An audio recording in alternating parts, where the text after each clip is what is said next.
should go in the hatch. Game of Thrones and Stranger Things may have ushered in a new wave of blockbuster television, but no 21st century show ever managed to dominate the popular culture zeitgeist quite like Lost.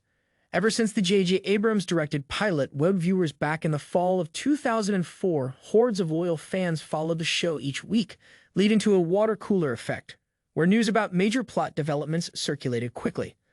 Lost was a show that quickly became just as fun to speculate about and discuss as it was to watch, as showrunners Damon Lindelof and Brian Burke seemed to always be hinting at a major reveal that would explain everything. This perhaps set the final episode, The End, up for mismanaged expectations, as the ending of Lost remains one of the most divisive in the history of dramatic television. Given the rapid way in which television has surpassed film as the premium form of serious entertainment, the pressure put on a show to somehow justify its audience's time and investment has become even more prominent over the years. While shows like Mad Men and Succession were considered successful because they had great season finales, some fans regret having watched Game of Thrones or How I Met Your Mother in the first place because they didn't stick the landing.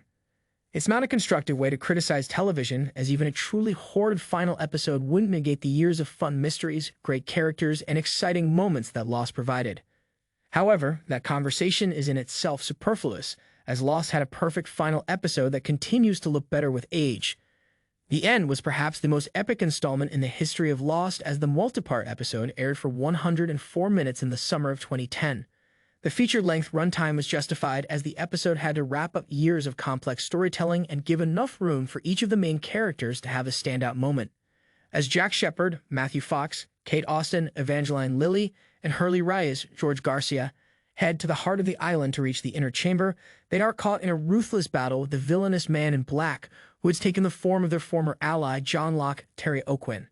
It's after James Sawyer, Josh Holloway, and Desmond Hume, Henry Ian Cusick, show up that they learn that Benjamin Linus, Michael Emerson, is planning to destroy the island forever. The End finally managed to reunite the core cast on a singular mission, which harkened back to the beginning of the first season when they had all encountered each other as strangers when first crashing on the island. The End certainly doesn't leave much room to breathe, as the brutal brawl between Locke and Jack is one of the most intense moments in the history of Lost. Nonetheless, it's quite emotional to note how significantly the characters have evolved over the course of 6 seasons.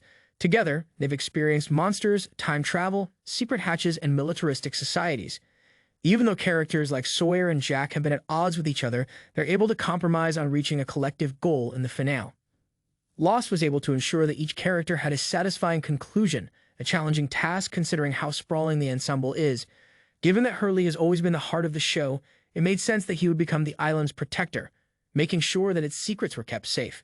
Seeing Jack finally get to confront his father, Christian, John Terry, was also quite moving, as their tumultuous father-son relationship had been one of the show's most critical conflicts. It was also quite rewarding to see Desmond escape safely, as he experienced more trauma than perhaps anyone else as a result of Season 4's time travel storyline.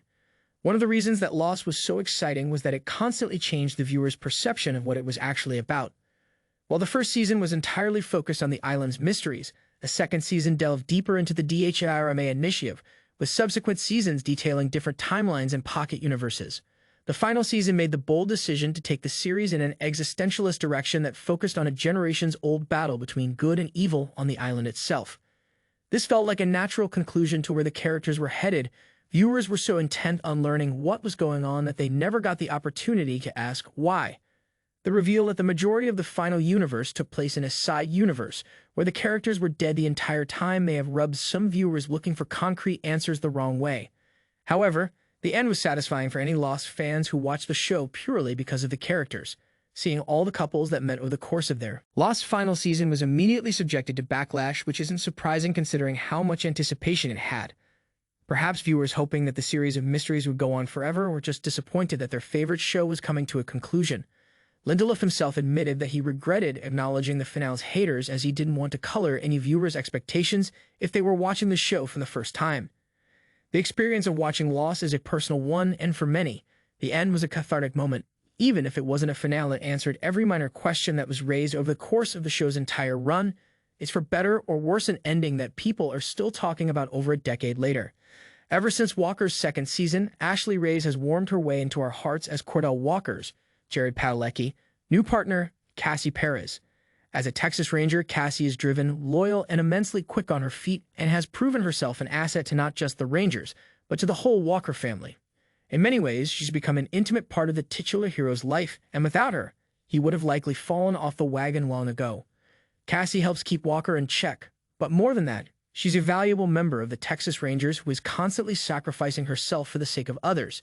But now that the infamous Jackal case has officially concluded, we're left wondering if the Walker writers could have primed Cassie for a better send-off. Unfortunately for Ray's character, it seems like every time she gets a win, she loses big time.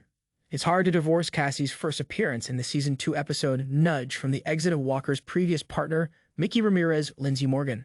When Walker started, part of the draw of the show was the budding friendship between new partners Walker and Mickey, who would often find themselves having to overcome their odds. Nevertheless, Mickey was quickly inducted into the Walker family, and it was clear that she was here to stay. Or so we thought. When actress Lindsay Morgan opted to leave Walker at the beginning of the second season, fans were rightfully shocked. It was hard to let go of a character we had grown attached to, someone who kept Walker on his toes. After all, without Mickey, Walker wouldn't have solved his wife's murder. That's not to mention what might have become of her boyfriend, Trey Barnett, Jeff Pierre, who had likewise become a major player on the show. Mickey was written off Walker in the 6th episode of Season 2, with an announcement made that her role would be filled beginning with Episode 10 by Ashley Reyes.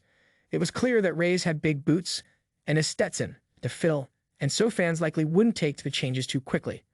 Unsurprisingly, neither did Walker nor Trey, who struggled with Cassie Perez at first. She was tough, abrasive, and not as by-the-books as Mickey was, and it was those differences in personality that drew us to her. Though Cassie first came to Austin in search of her former partner, her obvious decision to stay was one we were all thrilled about, and it wasn't long before Ray's episode count far surpassed Morgan's. Cassie quickly went from a token replacement character to an essential member of a Walker team. It was hard to imagine the show without her, and revisiting a Cassie-less Season 1 was almost strange.